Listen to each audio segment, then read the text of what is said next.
নমস্কার। আজ দুপুরে ফেসবুক স্ক্রল করতে করতে একটা লেখা পড়লাম। লেখাটা মন ছুঁয়ে গেল, তাই ভাবলাম তোমাদের সাথে শেয়ার করি। লেখাটা লিখেছেন রিফাত আল মেহেদি ওরফে রিফু।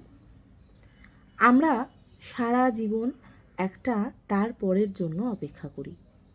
পরীক্ষাটা শেষ হলে তারপর শান্তি, চাকরিটা পেলে তারপর জীবন শুরু, একটু গুছিয়ে নিলে তারপর নিজেকে সময় দেব, সব ঠিকঠাক হলে তারপর সুখী হব।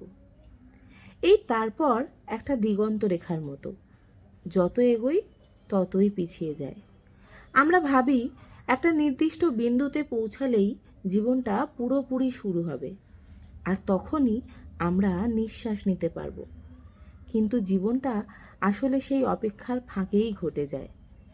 যে বিকেলে আপনি ক্লান্ত হয়ে বারান্দায় বসে চা খাচ্ছিলেন, অথচ মাথায় চলছিল কালকের কাজের লিস্ট, ওটাই ছিল জীবন। যে রাতে বন্ধুর মেসেজে হুট করে হেসে ফেলেছিলেন, যদিও মনটা ভারী ছিল, ওটাই ছিল জীবন। যে মুহূর্তে কেউ কিছু না বলেও পাশে বসেছিল, ওটাও জীবন।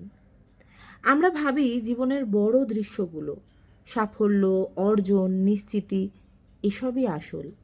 অথচ আমাদের অস্তিত্বের সবচেয়ে সত্যি অংশটা লুকিয়ে থাকে ছোট ছোট অসম্পূর্ণ মুহূর্তে, যেগুলোকে আমরা তার পরের জন্য সরিয়ে রাখি।